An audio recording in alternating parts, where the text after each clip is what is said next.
President Tinubu has approved 90 billion naira to subsidize 2024 Hajj pilgrimage. You know, the last time I talked about this very topic, I said that they have budgeted 90 billion naira for subsidizing the Hajj pilgrimage of 2024. Few days ago, he has approved the release of that very money. So 90 billion naira, Otilo, they don't approve them. It has already been approved. This was made known by the Vice President, Kashim Shettima, as he was addressing 2024 pilgrims who were ready to travel to Mecca. And I want you to watch this video. Very, very important, because this video was posted by Arise News TV. They were discussing about it. In fact, I want you to cool down, relax, and watch this very video. There are few points that I want us to discuss about. After watching the video, we'll come back and we'll talk about it. The president approved the release of 90 billion naira to subsidize the cost of pilgrimage for this year's Hajj. Therefore, I urge you not to relent in praying for the success of this administration, for the peace and progress of our country that we are proud to call our motherland. All right, priorities, priorities, priorities. This is what we've always been advocating on this program. I mean, you know, they want to touch pension funds like we talked about. And then now it's 90 billion, not 1 million, not 1 billion, 90 billion. Well, let me take some reactions before I come to you. Hazard wrote, I'm curious to understand the rationale behind the government subsidizing Hajj in a country facing hunger and food shortages. While it is important to fulfill religious obligations, it seems more prudent to prioritize addressing the immediate needs of the population. Olu wrote, taxpayers' money is being spent on religion that should be personal, but they said Nigeria is a secular state. Well, I hope they will sponsor Christian pilgrimage to Jerusalem too. But honestly, we don't need this right now. Pint of Gary is 3,500 naira. Poor men are struggling to breathe. Shall we quote President Bola Ahmed Tinubu? Let the poor breathe. I mean, this, I believe, should also be looked into. Aya. Totally looked into, and I'm glad that you're taking this story straight after we've talked about the fact that they want to touch pension funds to be able to fund infrastructural projects.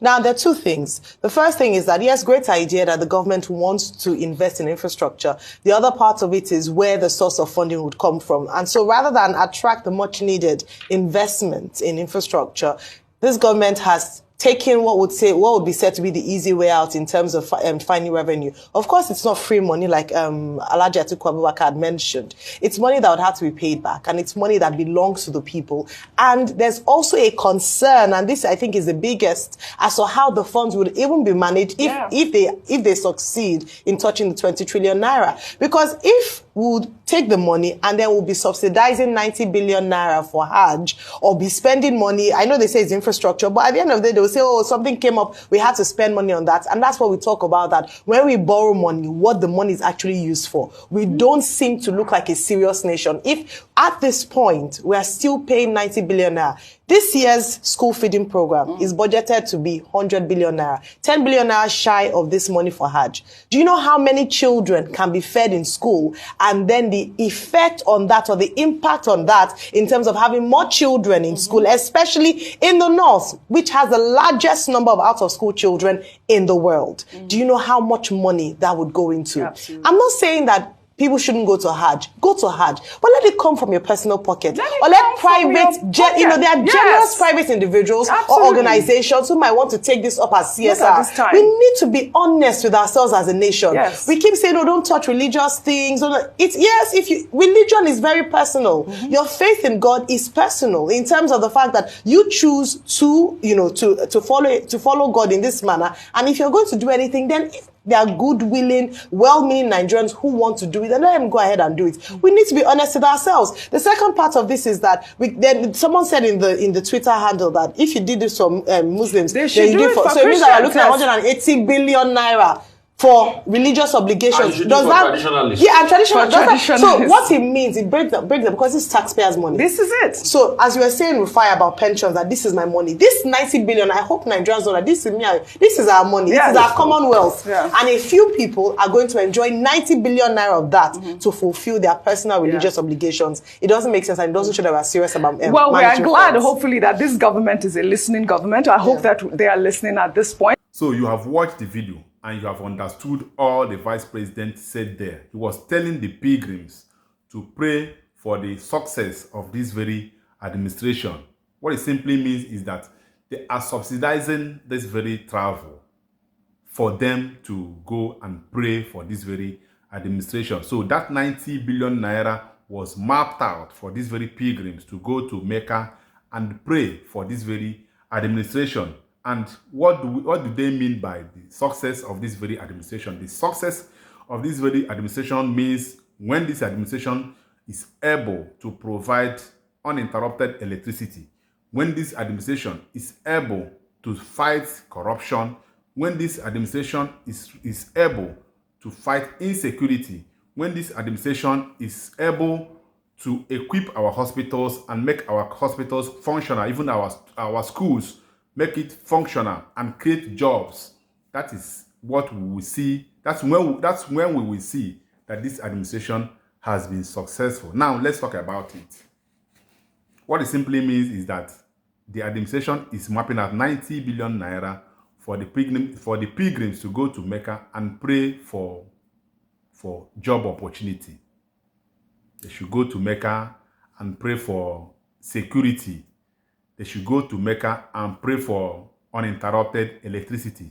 They should go to Mecca and pray for our universities to be functional. They should go to Mecca and pray for our hospitals to be functional.